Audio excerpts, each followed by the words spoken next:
Halo guys, ketemu lagi dengan gue di rubrik kita Hotspots dan seperti biasa kalau Hotspots gue nggak sendiri, gue udah punya tamu yang sudah meluangkan waktu baik banget ya di tengah kesibukannya.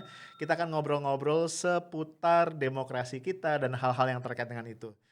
Beliau adalah Mbak Bivitri Susanti SH LLM, ya, seorang pakar hukum tata negara, pengajar juga di STH Jentera Indonesia, dan juga pasti lu sering lihat ya, warawiri di banyak forum yang ngebahas tentang konstitusi.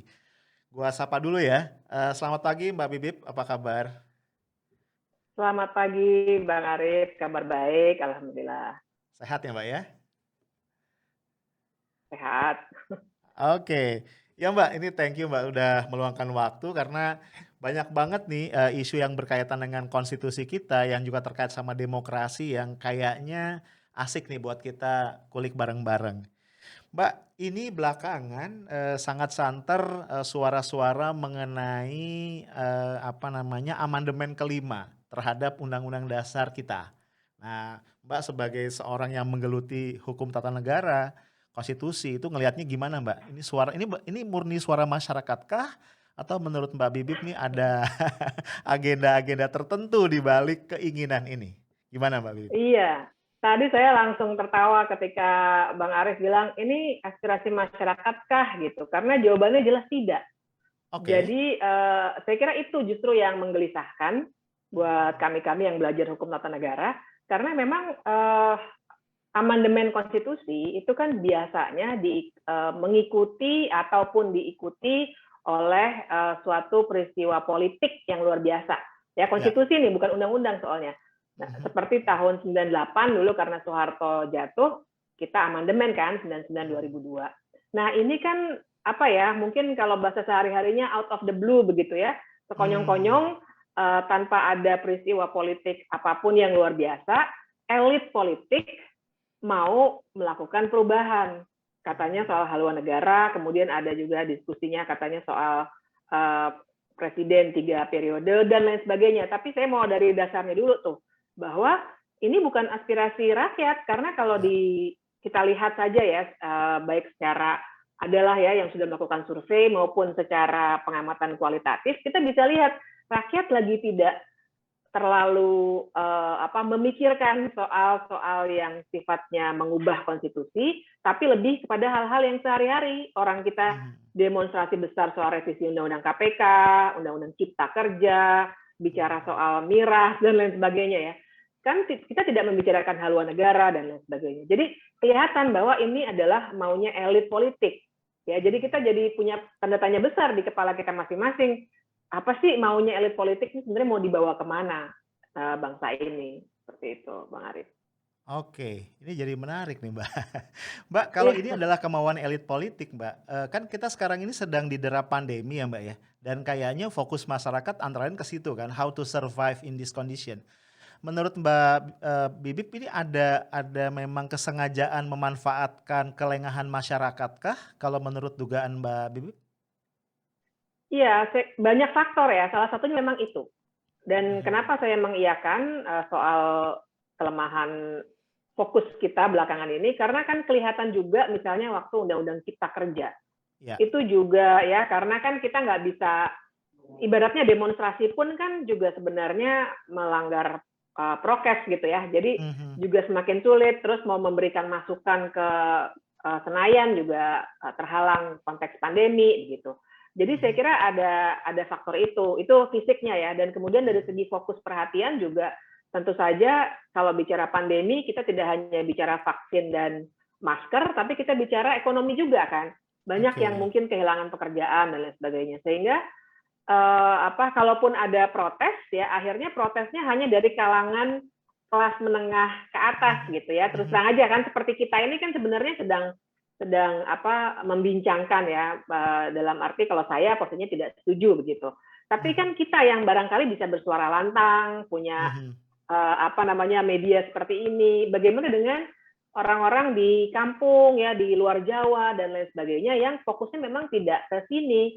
Nah, ini Ya. yang menurut saya memang kelihatannya memanfaatkan momentum itu, dan juga di luar momentum kesehatan itu sendiri ada kekisruhan juga kan terkait dengan Ya. penanganan pandemi ya. Jadi saya kira jadinya kita fokus perhatiannya terpecah. Diskusi kita di berbagai media juga jadi lebih banyak isunya. Jadi juga perhatiannya tidak mendalam di soal-soal yang barangkali tengah kacau sebenarnya ditangani oleh pemerintah gitu.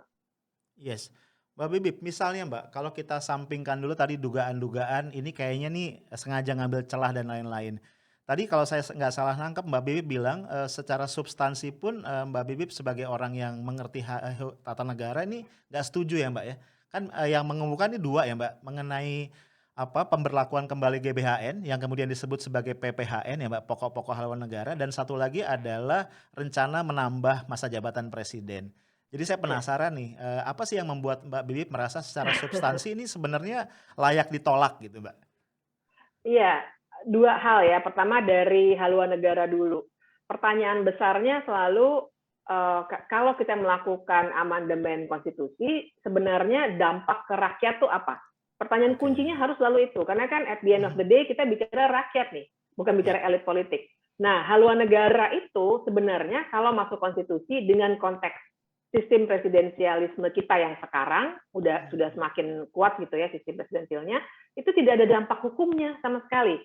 Kenapa? Karena dulu memang zamannya sebelum amandemen, zaman Soeharto, zaman Soekarno, itu GBHN bisa digunakan sebagai alat ukur kalau MPR mau menjatuhkan presiden. Nah, sekarang kan presiden kita pilih langsung dan Ya. fixed term of office ya, 2 kali 5 tahun itu. Jadi tidak bisa dia dijatuhkan di tengah masa jabatan.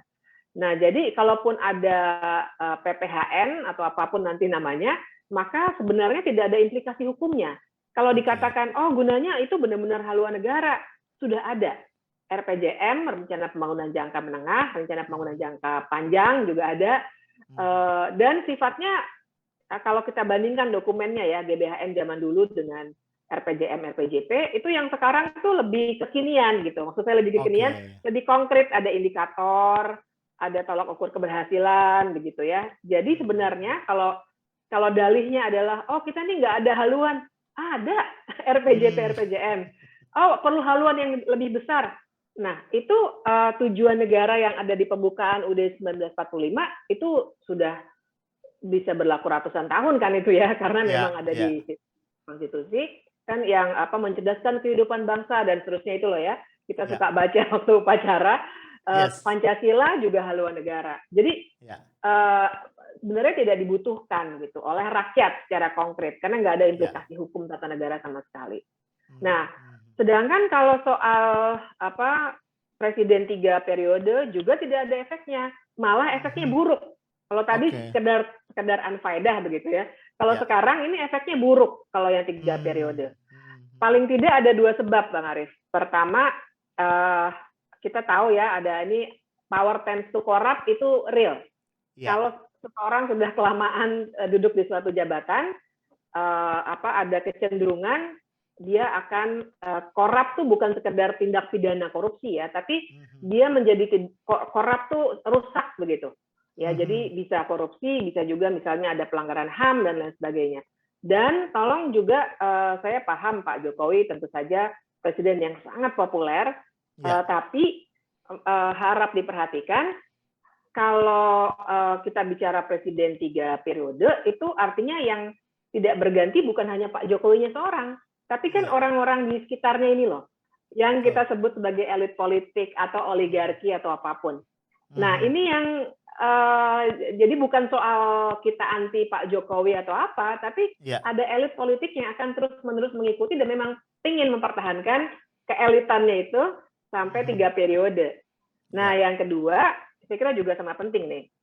Kan kita dari dulu pengen generasi muda itu lebih maju ya dengan inovasi dan lain sebagainya. Nah, Iya. kalau 3 periode ini tertahan nih, regenerasi pemimpin kita itu jadi ketahan 15 tahun loh. Sayang Iya. sekali, banyak banget orang potensial ya. Mhm. Ya Mhm. banyak lah, nggak usah sebut nama pun kita semua udah tahu orang-orang yang juga gubernur sekarang itu kan banyak yang bagus. Iya. Tertahan lagi 5 tahun lagi itu sayang sekali karena justru kita lagi butuh percepatan supaya ada regenerasi pemimpin-pemimpin di Indonesia gitu. Mhm. Mhm. Jadi, ada 2 Mbak ya kalau saya highlight yang berkaitan dengan 3 periode itu. Yang satu adalah masalah tadi power tends to corrupt tadi, ya bukan dalam artian hanya korupsi uang ya Mbak, tapi juga dia menjadi rusak begitu. Terus satu lagi Ya, adalah masalah, perlambatan pada regenerasi kepemimpinan gitu ya Mbak ya. betul betul. Nah Mbak, cuma kan masalahnya ini, Pak Jokowi sendiri sudah mengatakan dengan clear bahwa dia tidak berniat dan tidak berminat gitu ya Mbak ya. Sementara di sisi yang lain ini kalau kita lihat gejalanya semakin kuat nih Mbak, ada pihak-pihak yang mulai menggulirkan wacana ini lebih serius. Bahkan terakhir, ada satu tenaga ahli utama di KSP, Mas Ade Irfan Pulungan, itu Ya. mulai mengatakan bahwa Pak Jokowi memang tidak berminat, tapi kalau desakan masyarakat semakin kuat, ini kita serahkan ke MPR. Ini saya jadi deja vu, Mbak, kayak waktu di zaman Iya, Pak Harto nih, kalau nggak salah yang pas tahun 83, 88 sama, Mbak. Ya, nggak berminat, tapi kemudian rakyat mulai kebulatan tekad begitu, Mbak, dan akhirnya iya, iya. MPR ketok palu. Ini kalau Mbak, Bibip ngelihat hal yang sama nggak, Mbak, ya? Persis sekali Bang Arif. Mungkin karena apa ya saya juga besar di zaman Orde Baru ya. Jadi saya masih punya sedikit-sedikit memori itu di ujung Iya, Orde Baru itu. Jadi memang yang harus kita ketahui secara konstitusional, memang nanti tuh kalau ada amandemen, presiden tidak ada urun rembuknya gitu. Jadi iya, menurut pasal 37 Undang-Undang Dasar kita, memang yang memutuskan sepenuhnya mau amandemen atau tidak itu MPR. mhm, Presiden itu tidak diajak-ajak. Jadi beda dengan membuat undang-undang ya. Kalau membuat iya, undang-undang kan berdua presiden dan DPR. mhm, Kalau konstitusi itu memang sepenuhnya MPR. MPR itu adalah anggota DPR dan anggota DPD Dewan Perwakilan iya, Daerah.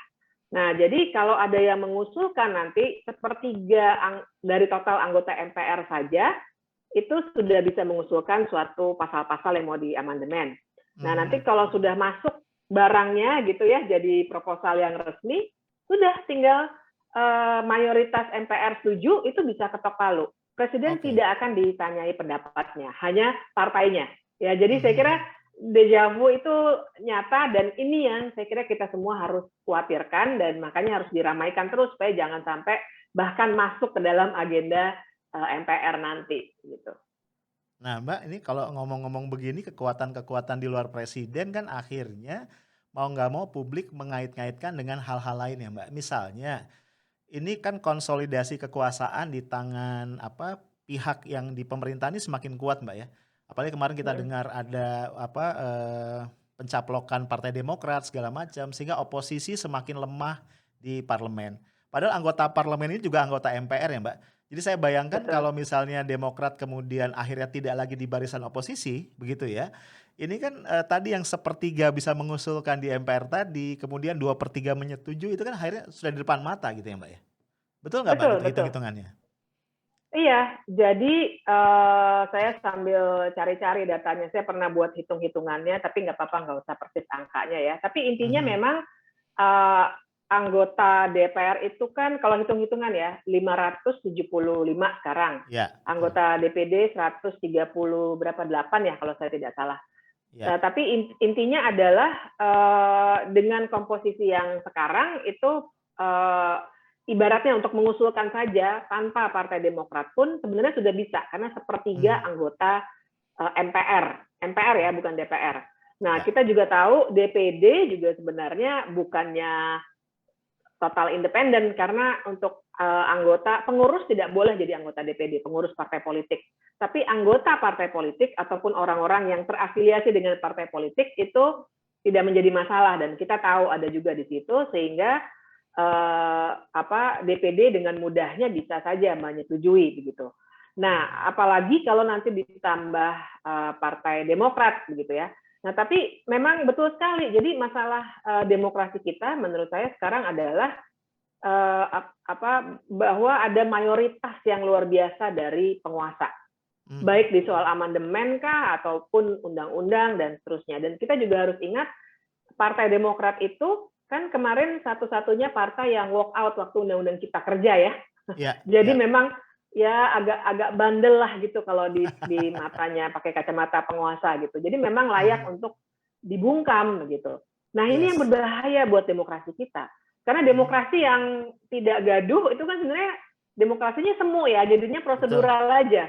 oh Ya, ya DPR sudah membahas, sekian yang datang, kan prosedural. ya, Padahal ya. perdebatannya tidak ada gitu. Jadi Hmm. betul sekali Bang Aris bahwa yang terjadi sekarang ini fenomena untuk membuat bungkam pihak-pihak yang seringkali berseberangan dengan pemerintah itu yang sebenarnya menjadi berbahaya buat isu amandemen maupun isu-isu lainnya.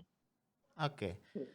Mbak, ini mungkin bisa terkait, bisa enggak. Cuma kita juga tahu bahwa revisi Undang-Undang Pemilu, Mbak, itu sudah dicabut dari Prolegnas 2021. Dan implikasi yang paling clear adalah kemudian Pilkada 2022 dan 2023 itu batal ya, Mbak ya, akan digabung nanti di 2024. Ini implikasinya, Mbak, untuk ketatanegaraan kita maupun untuk rakyat, kalau Mbak Bibip ngelihatnya seperti apa?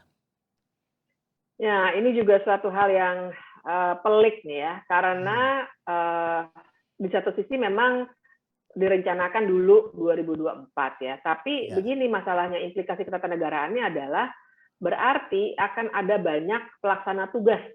PLT istilahnya ya. Kenapa? Hmm, Karena para kepala daerah itu gubernur, bupati, wali kota yang masa jabatannya sudah habis, itu menurut undang-undang sekarang tentang pemerintahan daerah memang tidak bisa main dilanjutkan saja karena nanti tidak adil juga ya bagi ya, partai-partai politik yang lain. Jadi mekanisme yang tersedia adalah akan disediakan pelaksana tugas yang ditentukan oleh Kementerian Dalam Negeri, tentu saja dengan hmm, persetujuan Presiden. Eh, Sehingga nanti akan ada banyak sekali sebenarnya PLT yang oke. menjabat di seluruh Indonesia, yang artinya sebenarnya NKRI itu sedang eh, dikontrol ya dengan kuat oleh pusat gitu, karena Mhm. pada akhirnya pengambilan keputusan akan banyak dikontrol oleh Kementerian Dalam Negeri.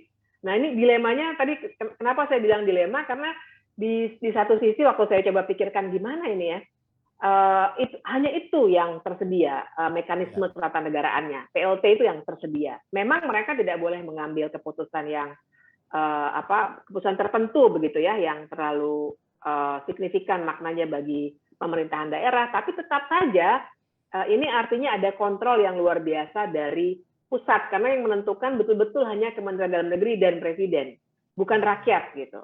ya, Nah, ini sebenarnya problem sekali itu. Sementara kalau memang mau dengan kondisi yang sekarang uh, kita tidak menyediakan PLT, lebih kacau lagi nanti di daerah begitu. Jadi mhm, dilemanya di situ. Mau mhm, kontrol banyak dari pusat atau tidak. Sayangnya ya itu tadi, karena undang-undang tentang pemilihan umum itu tidak jadi dibahas tahun ini, akan tertunda lagi, sehingga saya kira bisa jadi yang terjadi adalah memang kontrol dari pusat tadi melalui para pelaksana tugas dari Kementerian Dalam Negeri. oke. Mbak, kalau Mbak coba analisis, kita coba analisis lebih jauh, ini, getting better atau getting worse buat rakyat sebenarnya, Mbak? Bagaimana? Maaf, kurang terdengar tadi. Ya, dengan kondisi PLT ini, Mbak, memang tadi Hmm? dilematis, tapi sebenarnya implikasinya buat rakyat, itu akan jadi lebih buruk atau lebih baik sebenarnya dengan dibatalkannya revisi Undang-Undang Pemilu tadi? Nah, itu dia.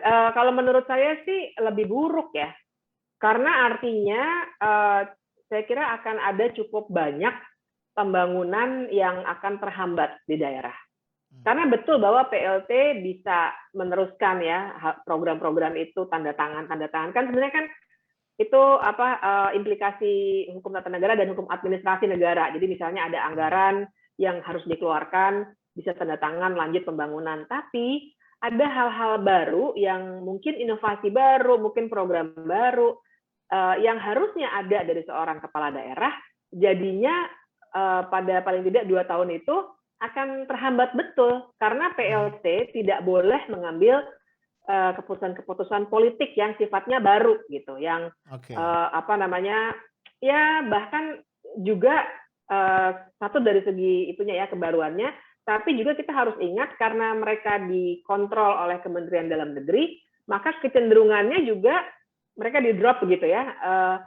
Pengetahuan mereka soal suatu daerah, apa yang harus dilakukan, kemiskinan mana yang harus diatasi misalnya ya, mungkin ada stunting, mungkin ada kondisi-kondisi lainnya, mereka tidak punya kapasitas yang memadai dari aspek pengetahuannya tentang situasi lokal gitu. Nah, jadi pada akhirnya ya benar-benar hanya administratif untuk melanjutkan program-program sebelumnya. Jadi yang saya khawatirkan tentu saja akhirnya rakyat yang akan terdampak karena tidak ada inovasi baru, mungkin ada hal apa namanya tuh suatu kesulitan-kesulitan yang sudah lama harusnya diatasi jadi tidak bisa diatasi oleh seorang PLT gitu. Jadi dampaknya memang buruk, Bang Arif. Oke.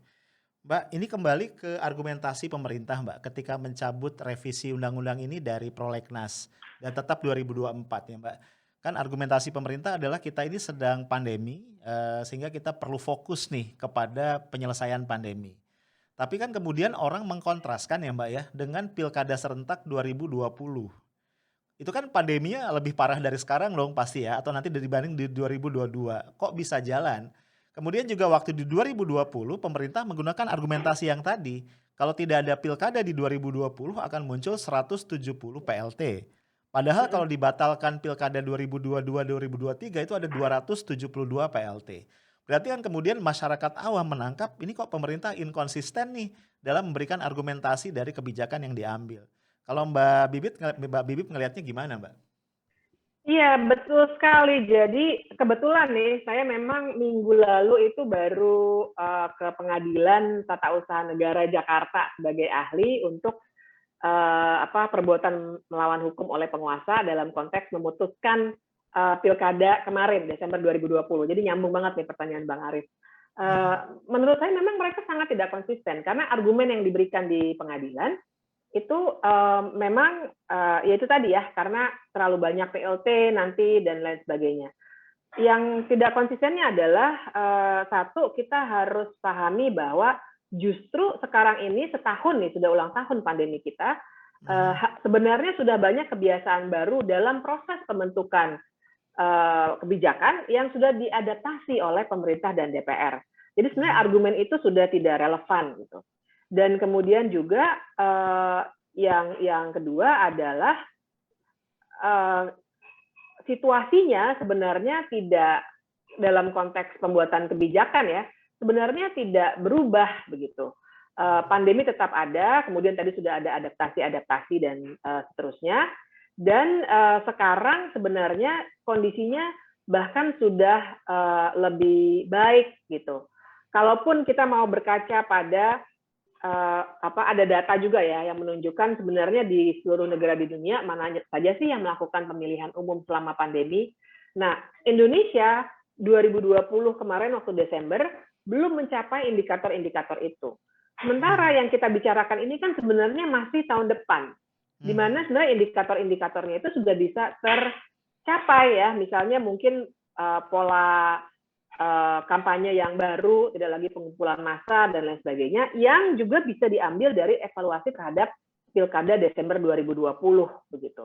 Jadi saya kira argumen pemerintah ini sudah tidak bisa diterima dan jadinya kan tidak jadinya wajar bila kemudian ada sebagian pihak ya barangkali termasuk saya, mungkin termasuk Bang Arif yang jadi ini sebenarnya kok didrive oleh kepentingan politik sekali begitu ya karena kita tahu bulan Desember itu ada orang-orang yang terafiliasi dengan presiden yang ikut dalam pilkada sementara yang berikutnya ini tahun depan itu juga kondisinya sangat berbeda gitu. Jadi saya kira ini yang kita harus kritisi betul.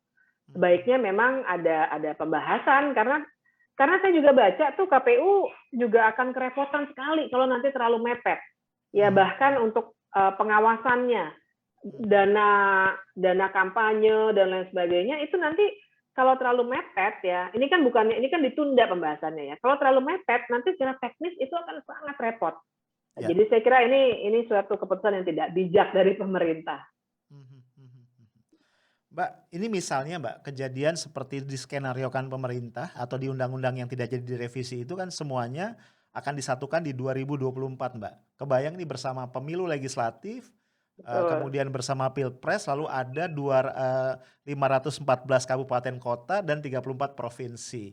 Menurut Mbak Bibip, dengan load seperti itu demokrasi kita akan lebih berkualitas atau akan lebih lebih berantakan?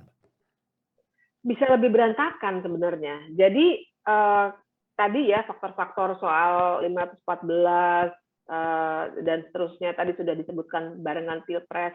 Dan jangan lupa studi kami di PSHK, Studi Hukum dan Kebijakan, berkali-kali menunjukkan bahwa di tahun-tahun politik itu 2024 juga anggota DPR sudah tidak konsentrasi. Pemerintah Mmm, juga tidak konsentrasi ya. Betul, kalau tidak ada amandemen, Pak Jokowi tidak akan terpilih lagi. Tapi jangan lupa, kabinetnya itu kan juga banyak ketua-ketua partai politik nih. Jadi mhm, bisa diduga sebenarnya bahkan tak hanya 2024, dari tahun depan juga saya duga konsentrasi sudah hilang. Karena ya, sudah mulai berpikir soal elektabilitas, berpikir soal apa namanya berkoalisi, karena kita masih presidensial threshold ya, ambang batas mhm pencalonan mhm presiden. mhm Jadi partai-partai sudah mulai harus berkonsolidasi. Konsentrasi pasti sudah pecah. Nah, mhm, akibatnya apa? Nanti yang saya khawatirkan kalau pembahasannya terlalu mepet, konsentrasi sudah pecah, pertama konsultasi publik itu pasti amat sangat minimal gitu. Dan mhm, kemudian yang kedua karena berpikirnya sudah ke eh, pemilihan presiden, pilkada dan pemilu, maka apa yang akan dibahas atau topik-topiknya pasti akan lebih banyak ke soal bagaimana caranya mendapatkan kursi sebanyak mungkin. Biasanya mhm, begitu. Karena iya, penentuan dapil segala macam itu kalau di Indonesia diletakkan dalam undang-undang kan dalam lampiran begitu. iya, Jadinya nanti mulai hitung-hitungannya hitung-hitungan dapil, hitung-hitungan mhm kursi gitu. mhm, Nah, jadi akhirnya saya kira sangat mungkin nanti kualitas pemilu kita dan akibatnya kualitas demokrasi akan mhm, semakin minim. Karena nanti yang bertanding juga saya duga pasti lagi-lagi vote getters ya, bukan orang-orang yang punya kapasitas kepemimpinan yang baik gitu. Jadi sebenarnya ini langkah yang sangat patut disesalkan. Barangkali kalau bisa kita ubah lagi supaya mulai dibahas gitu. Kan ini yes, dari dulu begini ya Bang Arif ya, iya selalu menjelang mepet-mepet pemilu baru dibahas. iya, Jadi kita tuh kayak kayak apa namanya kayak keledai gitu yang jatuh berkali-kali di lubang yang sama. iya Kita sudah iya iya, belajar tahun 5 tahun lalu, 10 tahun lalu, 15 tahun yang lalu bahwa ini menyebabkan KPU dan semua penyelenggara pemilu pontang-panting karena waktunya terlalu pendek. Nah ini mhm, dilakukan lagi gitu, iya tidak iya dimulai dari tahun ini. Saya kira iya, itu yang kita harus pantau terus nih ya supaya kita mhm. dorong supaya lebih lebih baik sebenarnya harusnya 2024. Jadi mereka ini selama 20 tahun setelah reformasi sebenarnya berkonsolidasi. Mas, Mmm, pelaku demokrasi juga berkonsolidasi, itu kan teori-teori konsolidasi demokrasi begitu ya. Tapi iya, sebenarnya yang anti demokrasi juga berkonsolidasi pada saat yang mhm sama. Dan mhm, mereka sekarang menemukan pintu untuk balik lagi dan mulai menguasai panggung lagi. Karena oke, itulah misalnya KPK tahun 2019 sudah mulai dimatikan begitu karena itu iya. menghambat penguasaan-penguasaan sumber daya alam dan lain sebagainya.